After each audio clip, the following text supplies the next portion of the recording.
Bismillahir Rahmanir Rahim. Wassalatu wassalamu ala Rasulillah. Assalamu alaikum wa rahmatullahi wa barakatuh. I would like to discuss with you something that I see almost on a weekly basis when I go to offer my Jummah Salah, and this is something that I have seen in many parts of the UK. These are mistakes that people make in Salah, and the common mistakes that they make in Salah. And one of those mistakes is that when they are required to start their Salah by saying Allahu Akbar, whether you are praying behind the Imam or whether you are praying individually, you are still required to say Takbir-e-Tahrima, and you are supposed to recite loud enough so that you are able to hear yourself if you are praying individually, alone.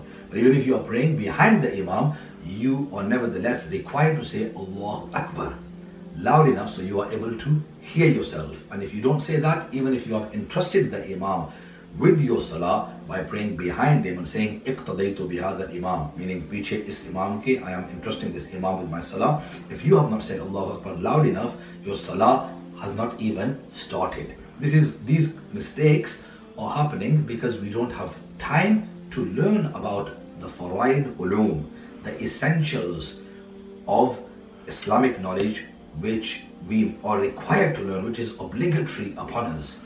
And this is from the faraid ulum, meaning essential Islam that each individual is required to know regarding tahara, regarding salah, saum, zakah, hajj, etc. So people don't even know what the faraid of salah, of namaz are. And Takbir-e-Tahrima is the first one, to say Allahu Akbar loud enough so you can hear yourself. People, they will just have their mouth sealed and just say Allahu Akbar. Then they will be doing Allahu Akbar like this. Whereas the sunnah way of saying Allahu Akbar is to have both of your palms facing the Qibla like this, Allahu Akbar, and then you will tie your hands beneath your navel if you are a Hanafi, a follower of Imam Azam Abu Hanifa. Like this, your small finger will be wrapped around and your thumb will be wrapped around your wrist with 3 fingers placed on your forearm, tied just beneath your navel, and you will look towards the sajda area. This is mustahab. And then you will pray Subhanakallahumma loud enough so you can hear yourself, even if you are behind the Imam. And the other mistake that I see that they are making is that their awrah is not even covered properly, meaning that they are wearing tight clothing so that you can see the shape of their legs from the knee up to their lower back. You know, all that, if they are wearing tight clothing, and sometimes when they are going into ruku or sujood, then even the back is showing if the trouser has not been fastened properly, etc. Another common mistake is not standing up properly after ruku. To stand up properly and straight, this is a wajib, and a wajib is something which is very close to obligatory, meaning it is very necessary. And a tark of wajib, the omission of a wajib, if it is done deliberately, the namaz is invalid, and if it is done accidentally, then we have to do sajdai sahw. So they will not even stand up straight after ruku. Standing up straight after ruku, it is wajib, amongst the wajibat of salah. Likewise, when they are in sajda and after sajda, when they sit in between the two sajdas, then that is known as jalsa, to sit properly in the position of jalsa so that you are comfortably able to say subhanallah. That's not required that you say subhanallah, but to sit properly without just bending. Most people, they will do one sajda, then they will just get up halfway. So the wajib is not satisfied. If the wajib is not satisfied, the namaz will be invalid. We have to sit up properly in between the two sajdas and then go back into sajda. The time duration must be, so the time it takes to say subhanallah once.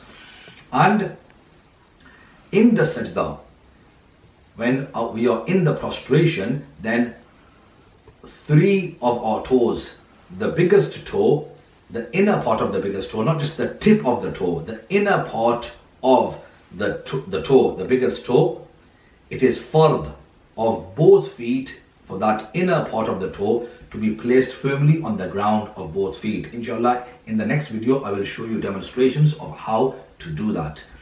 And to have 3 of the toes, starting from the biggest toe, then the next to that, and then the one after that, the 3 toes of each foot the inner part of the toe, so that the inner part, what they call the pate of the, in Urdu, the pate of the toe, meaning the inner part of the three toes have to be firmly pressed, unless you are a ma'dhur in of both feet in your sajda. To have all five pressed is sunnah, the inner part of the toe as well, not just the tips. If it's the tip of the big toe and the other two toes, then the wajib is not met. To have three toes firmly pressed from the inner part of the toe as well of both feet is wajib. To have just the big toes pressed from the inner part as well is fard. So I even see imams when they are praying alone, unfortunately, they do not know how to pray salah, and they are ruining the salah of all those people who have entrusted them with their salah. This is the state that we are in at the moment, and all communities are not just bothered, when it comes to having such imams. And if you try and tell the imam, if you say, you are giving me advice, may Allah subhanahu wa ta'ala guide them. So the inner part of three of the toes of each foot has to be firmly and fully pressed in sajda. May Allah subhanahu wa ta'ala give us the ability to seek Islamic knowledge and to implement it.